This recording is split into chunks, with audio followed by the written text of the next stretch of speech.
Today we're going to finish our conversation about pricing by looking at some different strategies and tactics that are commonly used in business today. We will not cover all of them. There's just no way. There's so many out there, and every company is always trying to come up with their new strategies and new ways of approaching pricing, so it's an ever-evolving list. But let's get started on the topic today. When we are coming up with our basic pricing strategies, we need to take a lot of things into consideration. We need to look at our cost and our demand and what our customers want, what the competition is doing. But we usually tend to emphasize one method over another. So we're going to take a look at some of these different areas that we could emphasize and how our pricing strategies would change accordingly. The first one is if we were basing our pricing on cost. Two common techniques we use in this method is called cost plus is the first one, and one that you're probably more familiar with, which is markups. Cost plus is primarily used in B2B, and this is when we have a specific dollar amount that we add to the cost of the product, the cost to us, and we add, say, $100, and that will arrive at the price to our customer. This makes it very easy to use. We can make adjustments as we need to very easily, and it also allows our sales force to make adjustments where they need to. They know that they have to cover a specific cost. They realize that the printed price is $100 over that cost. If they need to negotiate in order to get a specific contract, that gives them some flexibility in making their decision. The amount that is added to the cost of the product usually is meant to cover your overhead cost, some fixed costs associated with this product, as well as your profit requirements. Markups can be computed in two different ways. We are not going to go through those techniques, but markups can be computed based on what your cost is, and then you add a certain percentage to it, or you work it backwards and you figure out what your markup or profit should be as a percentage of your final price. And it's real important if you're talking about competition or you're dealing with a vendor or anything like that, that you understand which method they're using, because those two different methods give you two vastly different percentages, and it can be like comparing apples to oranges. So again, you can compute markup two different ways, either based on your cost of the product or figure markup as a percent of the selling price of the product. We could also work on our price basing it on demand. In other words, what the customer is willing to pay. One method is called target costing, and this means we figure out what the customer is willing to pay for this product, and we will determine what materials we're going to use, etc., in order to hit that target price. Okay, we don't want to go over a certain price for the product. This is what the customer's used to paying. This is what they want to pay. So we are going to adjust our cost to try and hit that price level. Yield management is commonly used as well. Yield management is when we're pricing our product to sell a certain quantity of product. We want to make sure our yield, or what we sell, the quantity, reaches a certain level, so we price the product accordingly. The third basis we can use is based on competition. We briefly introduced this idea to you on the last segment, but when we look at our competitors, we really have three main choices. We can price a product the same as the competition, above, or below. Now, looking at these in reverse order, if we price our product below the competition, this means we're competing on price. We're trying to get market share away from them by having a lower price. On the other hand, if we price our product above the competition, we're trying to send the message that we're a better product or a higher quality. But what if we price the product as the same as the competition? Believe it or not, this means we are not competing on price. We are avoiding price competition. Why? If our products are priced the same, how is the customer going to choose between us? Our convenience, our service, our atmosphere, a lot of different things could come into play at that point. But we're not competing on price. So if my competition charges $50 and I say, okay, I'm going to lower my price to meet that, and I'm going to charge $50 as well, We're not competing on price at that point. We're going to be competing on other things. We can also base our price on what the customer needs. Value pricing means we're trying to give them the most for their money. A common term that you hear today is EDLP, which stands for everyday low pricing. This is one that we hear from mass merchandisers. I'm sure you can put a name to that. They promote their products as having low prices all the time. The idea with everyday low pricing is they're going to get away from temporary price reductions. They're going to get away from sales and try and offer you the lowest price they can all the time. The last one we're going to look at on this slide here is what if we have a new product? How do we price it? Again, I introduced the first two to you here when we were talking about the product life cycle and we were looking at the introduction stage. With price skimming, we charge an initially high price and we'll gradually lower it. And this allows us to recoup our investment faster, and it will work if we don't have much competition at this point. Price penetration, we start with a low but still profitable price. And the goal here is to get as much market share as we can quickly. And we do this when we either have a lot of competition or we expect it very soon. We may also have an introductory price that is kind of low to begin with, and then we will raise it. And this is when we're trying to encourage trial. We want people to experience our product so that they'll understand what the benefits are and hopefully be willing to pay the normal price in their repurchase. Okay.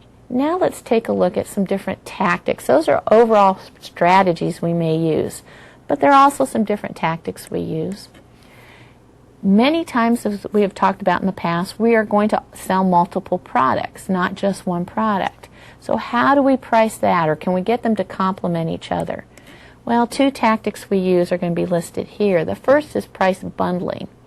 And price bundling is when we will group together different products for one price. If you've ever bought a new car, this is a very common tactic with the options packages. You may say, okay, but I want a heated seats as an option. I want a heated seat installed. I want to pay for that. And they'll say, okay, that's great, that's fine, but it's going to cost you so much money. However, if you buy our option package C, that includes heated seats and something else and something else and something else, and you're only going to have to pay about $50 more for the package. Okay, so that's price bundling. By grouping together different products, we're actually going to increase our sales. People think they're getting a good deal, and they may be, but generally we price the individual products a little bit higher in order to encourage this bundled sale. Another common technique is captive pricing. And captive pricing is when the main unit, the main product, is priced pretty affordably. Then you have to buy all the attachments. You have to buy all the things that go with it. And that's where they start getting more profit. Those are priced a little bit higher. Think about video game consoles. Okay, eventually they come down in price where they're pretty affordable. But then you're spending big bucks on the wireless remotes that go with it, on the different games. Those other things are where the real profit lies. That main product isn't a huge profit. It's the attachments.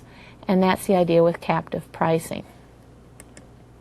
Okay. We also need to make some decisions on how we're going to handle shipping cost. And so this becomes a distribution-based concern. FOB is a very common pricing method.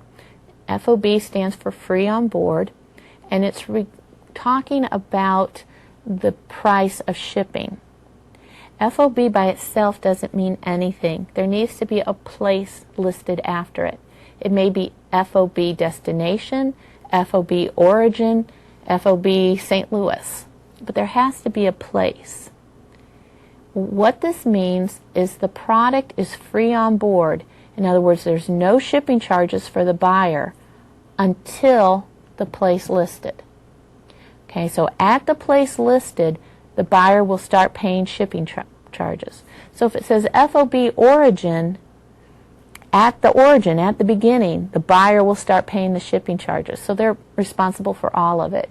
If it's FOB destination, the seller is going to pay the shipping charges.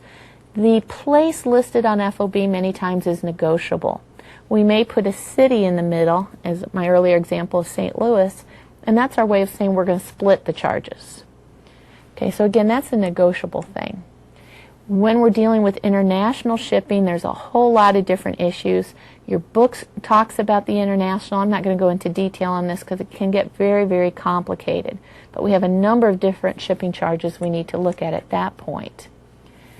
Okay, the next two type of shipping charges we looked at, or ways of handling it, are pretty interesting. Uniformed means everyone's going to pay the same average rate. Okay, same average rate. That's pretty simple, easy to use. Let's compare it to the next one, which is called freight absorption. With freight absorption pricing, the seller is going to absorb the freight charges. Okay, the seller is absorbing that. The buyer's not paying any freight charges. Now I want you to think about that for a minute. If the seller is absorbing all the freight charges, these charges now become expense items. Those expense items need to be covered in the pricing. So typically with freight absorption, we'll see a slightly higher price, okay, but no shipping charges. With uniformed, we'll have a lower price, shipping charges, and the final price. Usually with these two methods, the final price is about the same. So would anybody really fall for that freight absorption? Of course they do. You have. Have you ever gone on the internet and bought a product because it says free shipping? Well, somebody's paying for it somewhere. Okay.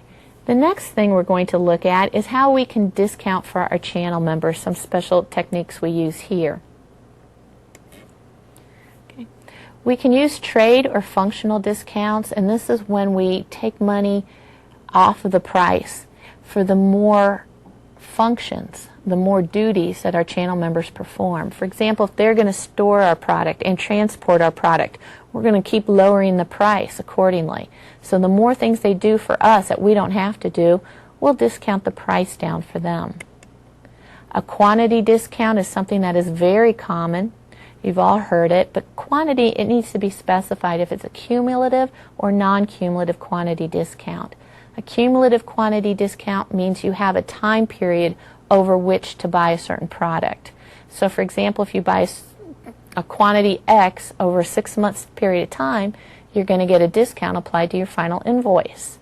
The purpose of that is to try and build habit, get you used to coming back and doing business with us, so that when the discount period's over, you will continue to do so. A non-cumulative quantity discount means in order to get this discount, you buy it all at once.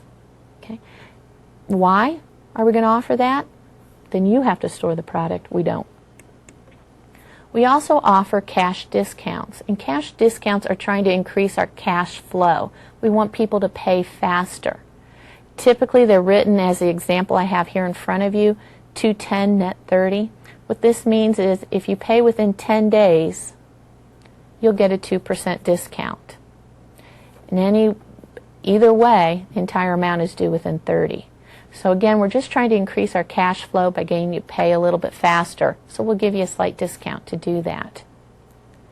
Then the last of the discounts that we're going to talk about is seasonal discounts. And seasonal discounts, you're all familiar with. We give you a discount if you're buying a product when it's not at its peak time. There's not a high demand for it. So we still want to move the product. We'll give you a discount accordingly.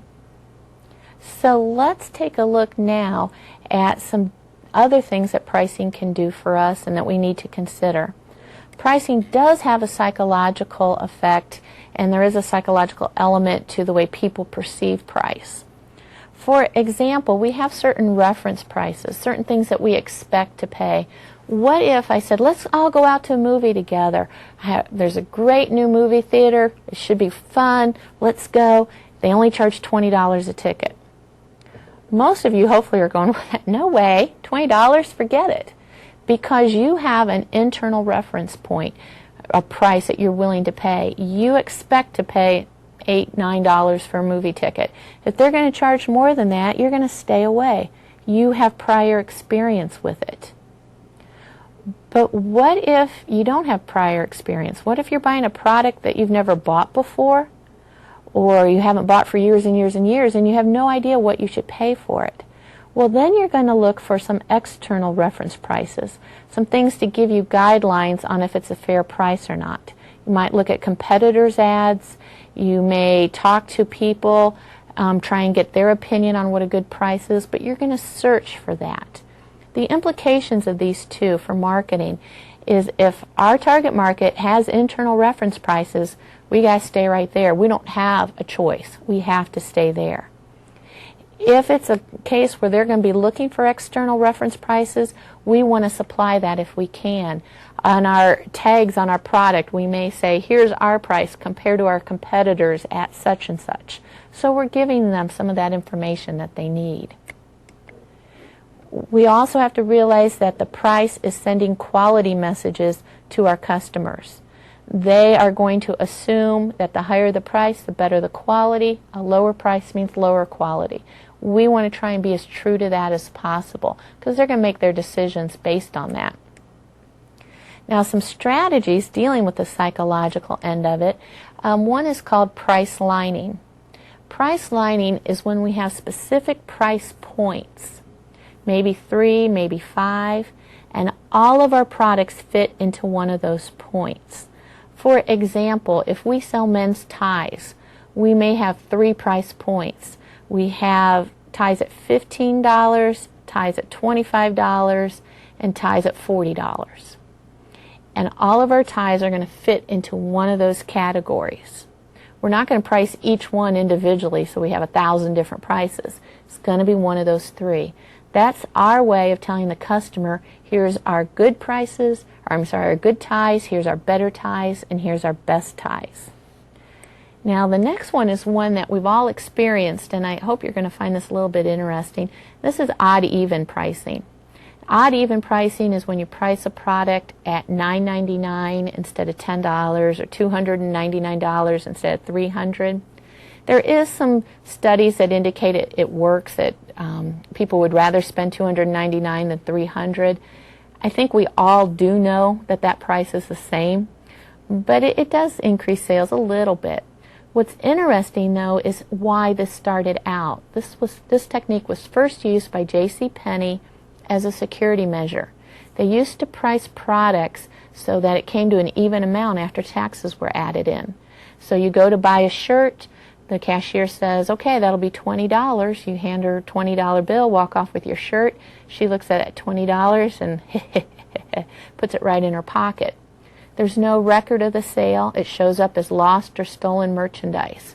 So J.C. Penney first started implementing this odd-even strategy so that the cashiers would have to ring it into the cash register to make change, so that we'd have to have these uneven amounts.